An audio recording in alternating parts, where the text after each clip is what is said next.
tempat perlindungan. Saat badai menerjang, aku tak akan goyah. Aku tak akan goyah.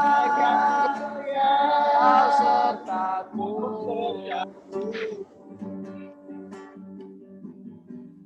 Sejauh langit dari bumi, begitu kasihmu, penuhi hati kami yang rindu menyembahmu, Yesus.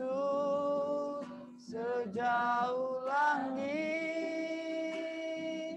dari bumi, begitu besarnya kasih-Mu. Kaulah Tuhan, kekuatanku, sukacitaku.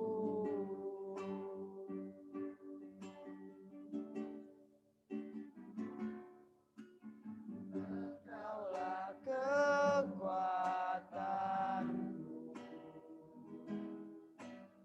tempat perlindunganku. Saat badai menerpa, aku tak akan goyah. Aku tak akan goyah, Kau sertaku.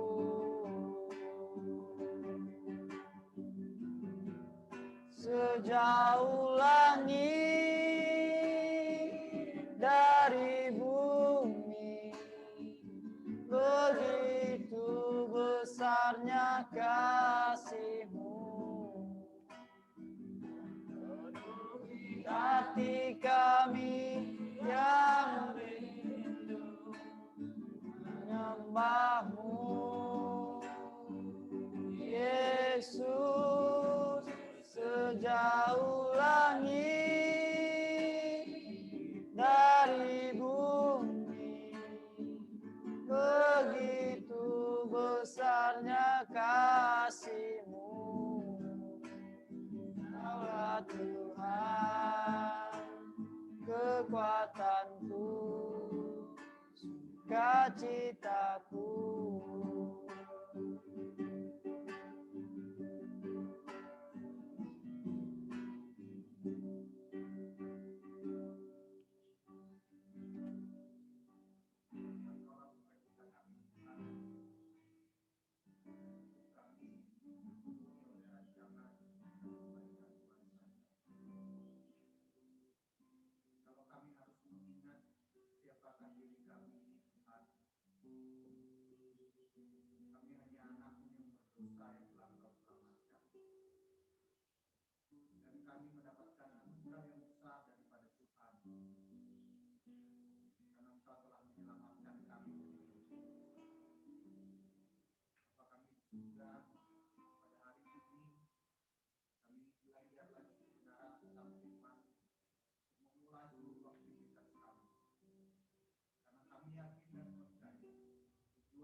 Oke,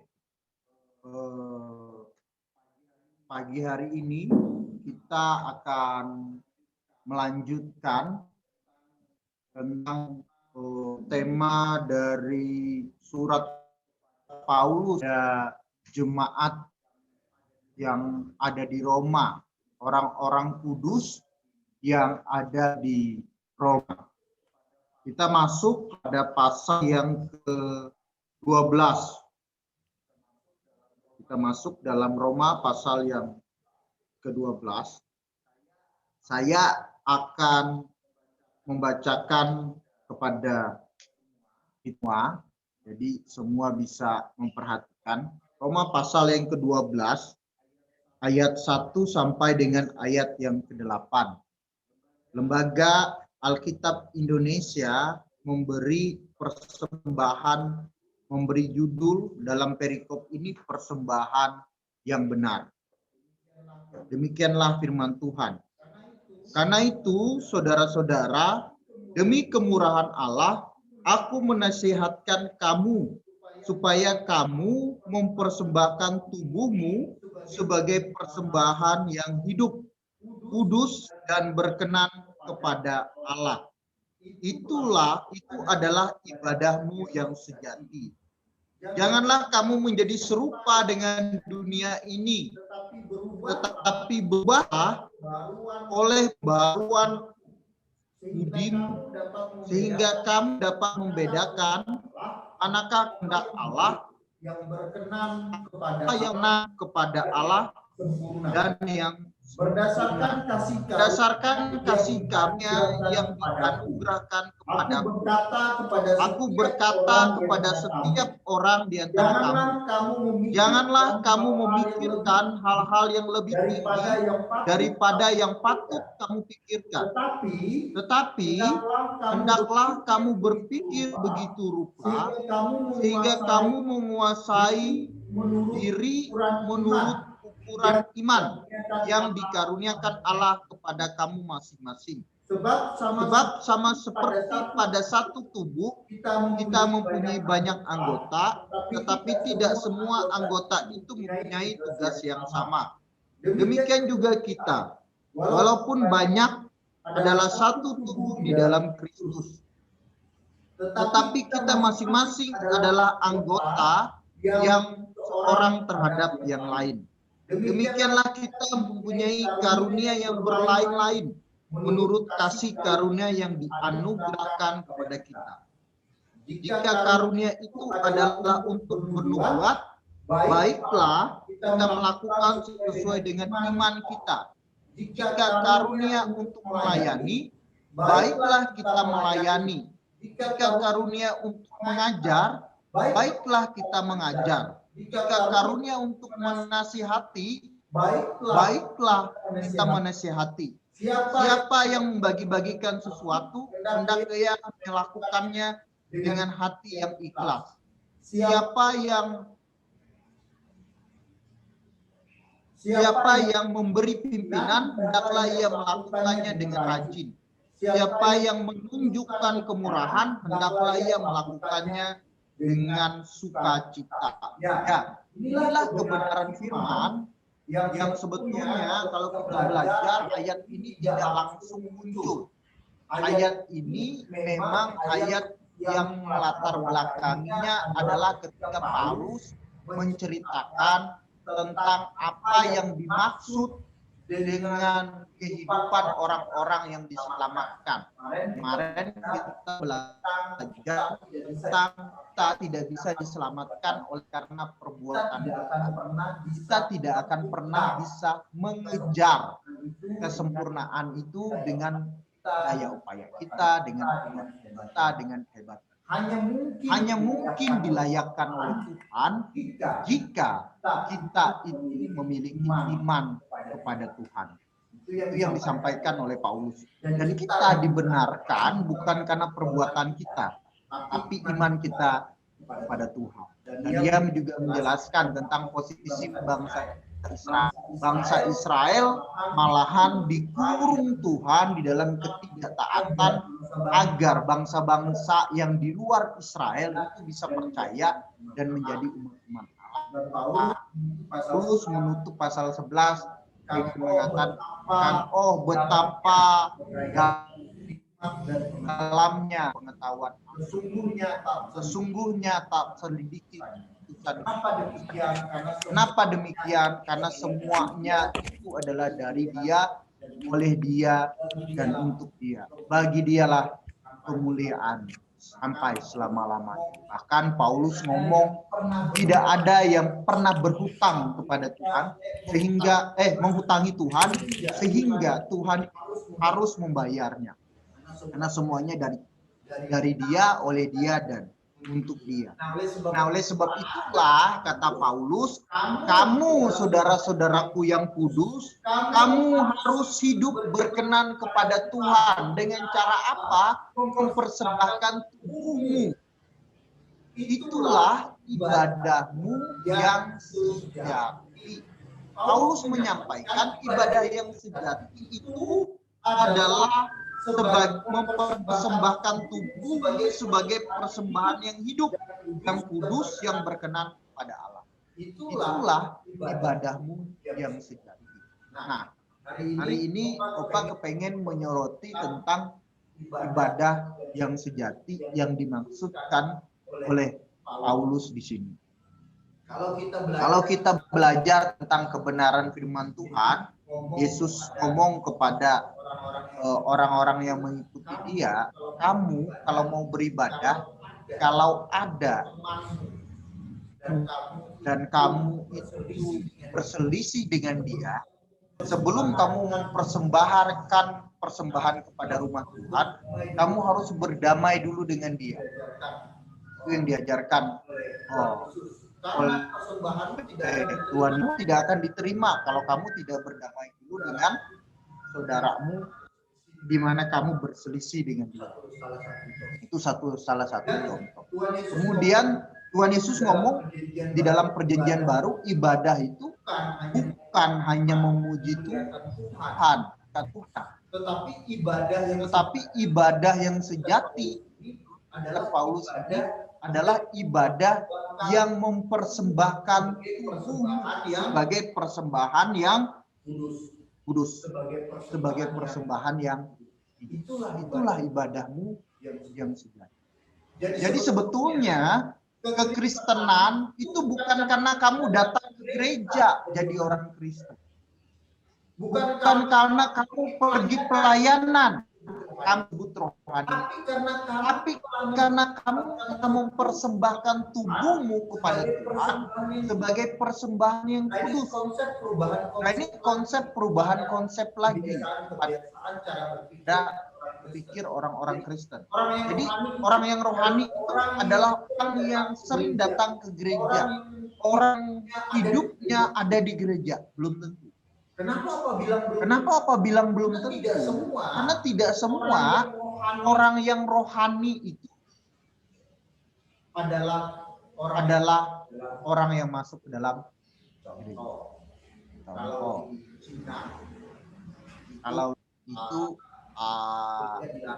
gereja dilarang di sana. Jadi ibadah itu di bawah tanah. Maksudnya di underground itu kadang-kadang kamu sembunyi-sembunyi, kadang-kadang kamu pergi bersekutu di mana, kadang-kadang Alkitab kan tidak boleh beredar di sana. Jadi caranya bagaimana? Mereka menulis Alkitab, menghafal Alkitab, itu yang terjadi. Jadi kerohanian itu tidak ditentukan seberapa lama kamu ada di gedung gereja. Maksud apa gereja di sini adalah gereja dalam konteks pemikiran sekarang, orang zaman sekarang itu adalah gedung. Tidak. Bukan berapa sering kamu datang ke gereja. Kamu itu disebut orang yang itu yang perlu tapi bagaimana hidupmu dalam keseharian engkau mempersembahkan hidup sebagai persembahan yang hidup kepada Tuhan, sebagai persembahan yang kudus kepada Tuhan, yang berkenan kepada Tuhan. Ini perubahan paradigma yang harus dimiliki anak-anak The Great Commission, bahwa hidup kita, ibadah kita bukan hanya ditentukan kita berapa sering datang. Kita bukan orang yang legal. Pandangan kita berbeda. Kita bukan orang yang hidup untuk aturan. Pandangan kita beda. Karena kita adalah orang yang ditebus oleh Tuhan. Kita adalah orang yang sudah ditebus oleh Tuhan. Tetapi aturan itu hanya alat untuk kita lebih dekat kepada Tuhan. Nah, oleh sebab itulah orang yang rohani itu tolong dimatikan karena mantul suaranya. Dimatikan suaranya. Oke. Orang yang orang yang tidak rohani bisa saja dia datang ke gereja. Bisa saja dia datang ke gereja. Siapa contohnya? Banyak kok. Orang yang penyembahan berhala itu dia datang ke gereja, dia memuji Tuhan juga ke gereja, dia bersekutu juga ke gereja. Betul begitu. Tapi orang tidak rohani datang enggak ke gereja? Belum tentu juga. Tetapi keinginan untuk datang itu pasti ada. Karena dia punya kerohanian. Tetapi orang yang tidak rohani bisa datang ke gereja, bisa juga enggak. Tapi dasarnya dia datang ke gereja bukan untuk beribadah. Dia datang ke gereja adalah mungkin untuk pamer, mungkin untuk aturan, mungkin untuk melakukan hal yang lain. Supaya dianggap baik dan segala macam. Nah, itu ibadah yang tidak benar. Nah, ibadah yang benar adalah ibadah yang mempersembahkan tubuhmu kepada Tuhan. Kalau kamu sudah mempersembahkan tubuhmu kepada Tuhan, pasti hidupmu itu kepengen bersekutu dengan Tuhan. Makanya kamu datang ke gereja. Datang ke gereja itu untuk supaya kamu bersekutu kepada Tuhan. Kita datang ke gereja itu untuk memuji Tuhan. Jadi orang yang datang ke gereja itu belum tentu rohani. Tapi orang yang rohani pasti juga gereja. Karena kebutuhan tubuhnya, kebutuhan dirinya untuk memuji Tuhan. Opa tuh berupaya, kalau hari Minggu itu biasanya kita sudah terbiasa ya datang ke gereja, memuji Tuhan, gitu ya. Sekarang masa pandemi ini tidak datang ke gereja. Tapi suara hati itu selalu ngomong. Kita harus datang kepada Tuhan, memuji Tuhan. Apa yang Opa lakukan? Ya apa yang bisa kita lakukan? Kita tidak ada ibadah kok. Sekarang kita ibadah online. Ikutin ibadah. Opa ikut di punyanya Stephen Tong, kadang-kadang punyanya GBI, punyanya si Pak Rubin. Kadang-kadang ikut ibadah di gereja Opa di sana. Sekarang sudah bisa. Kenapa? Karena kerinduan ingin bersekutu dengan Tuhan. Nah, disinilah, pada masa inilah kita akan diuji. Ini difilter nih. Benar enggak sih kita ini betul-betul datang kepada Tuhan?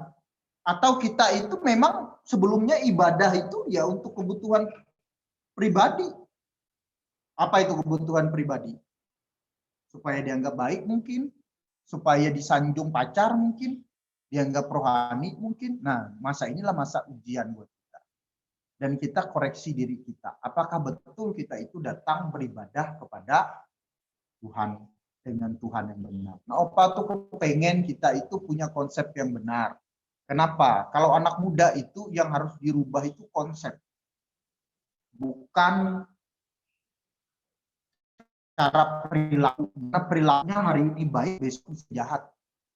Kalau yang dirubah perilakunya. Konsepnya dulu yang harus berubah. Jadi jangan kita menghakimi Iit nggak datang ke gereja berarti dia nggak rohani. Belum tentu. Kamu lebih rohani dari Iit.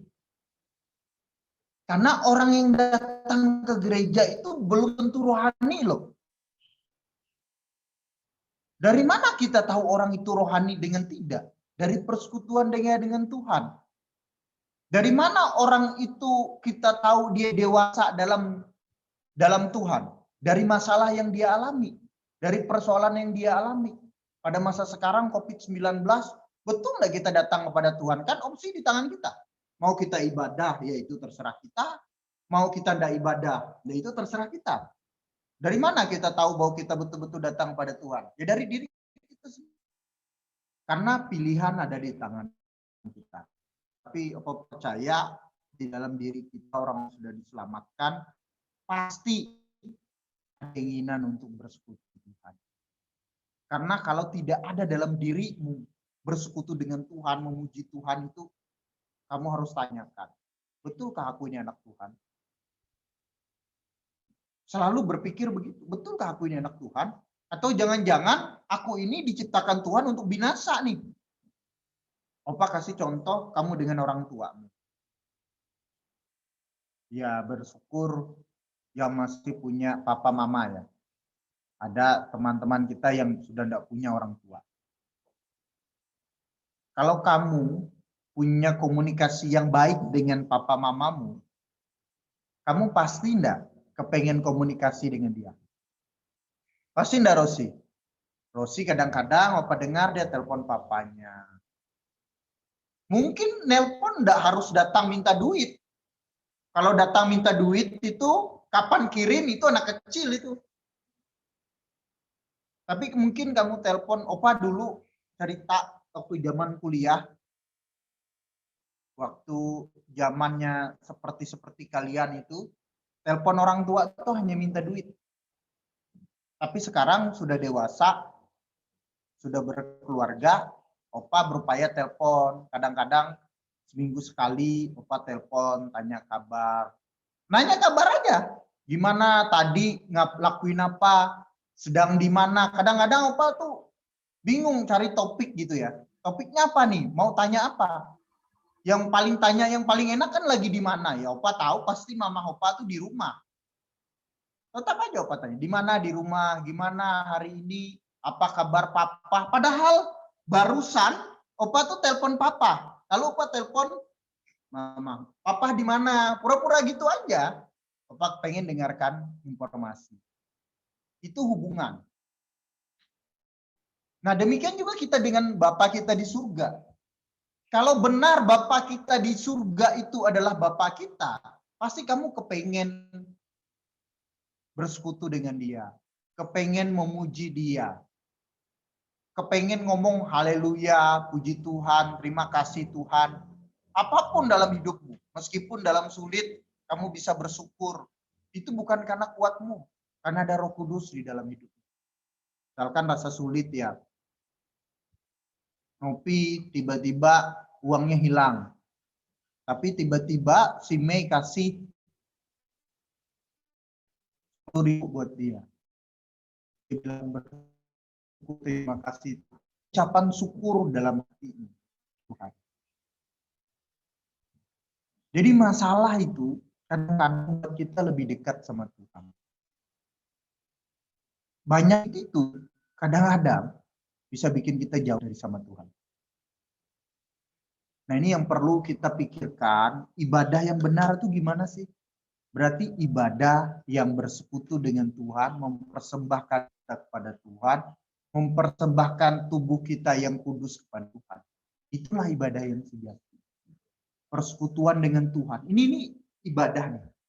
Karena kita di sini untuk memuji dan memuliakan Tuhan. Dimanapun kamu berada. Ruth Astuti di B3, ada yaitu ada Maksi ya itu ya.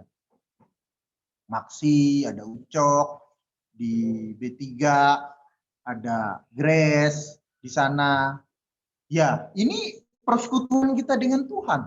Ini adalah cara Tuhan untuk kita bisa memuji dan memuliakan nama Dia. Dan Opa yakin ini adalah pengaturannya Tuhan. Oleh sebab itu ibadah kita ibadah yang disebut dengan persekutuan dengan Tuhan. Rubah paradigma yang berpikir ibadah itu kalau kamu datang ke gedung gereja. Nah, ibadah itu adalah persembahan kepada Tuhan.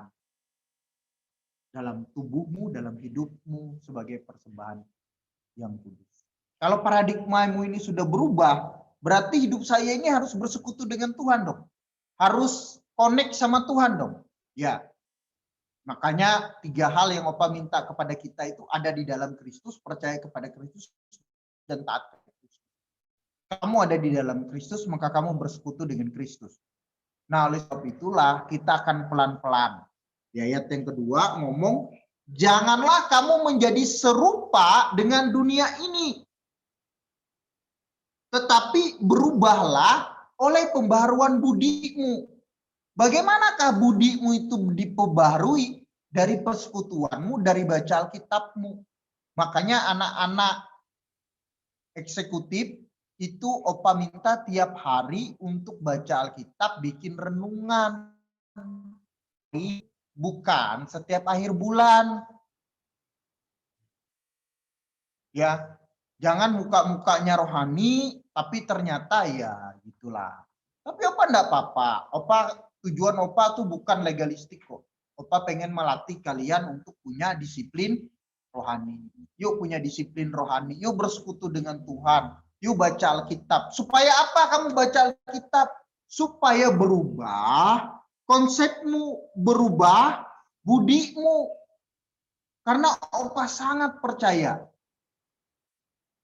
Kalau paradigmamu berubah, hidupmu akan berubah. Anak muda harus berubah paradigma. Jangan seperti orang-orang dunia, orang-orang yang pengaduan. Kita harus berubah. Ibadah itu yang mana? Bersekutu dengan Tuhan. Kenapa kita harus bersekutu dengan Tuhan? Karena Dia adalah Bapa kita di surga. Bukan karena disuruh pari. Aduh, sayangnya kalian. Kalau kalian tuh datang beribadah, baca Alkitab karena disuruh pari. Aduh, rugi kamu. Kamu mendapatkan persekutuan dengan Tuhan. Kamu hanya melakukan hukum. Jadinya seperti bangsa Israel. Kemarin kita sudah lihat. Bangsa Israel adalah orang-orang yang giat. Giat di dalam ibadahnya. Tetapi tetap aja tidak benar. Karena mereka melakukannya untuk diri sendiri. Ini kita jangan sampai terjebak dalam. Percayalah. Salah satu variabel agar kita bisa bersekutu dengan Tuhan adalah baca Alkitab dan berdoa. Seperti ini. Persekutuan seperti inilah yang membuat kita punya disiplin rohani dan akhirnya kita semakin memang kalau seperti ini itu pada masa-masa sulit yang diizinkan oleh Tuhan. Opa berdoa nanti kalau IT sudah jadi sukses nanti jangan lupakan persekutuan dengan Tuhan. Jangan lupakan baca Alkitab. Jangan hanya tiap akhir bulan aja bikin. Nanti kan tidak ada opari lagi. Kalian mau bikin, mau enggak itu kan terserah kalian. Nah, Opa minta itu tetap dilakukan. Meskipun Opa tahu ada yang tiap akhir bulan bikin renungan tiap akhir bulan. Menyendiri di mana gitu, pegang buku, tulis begini, kayak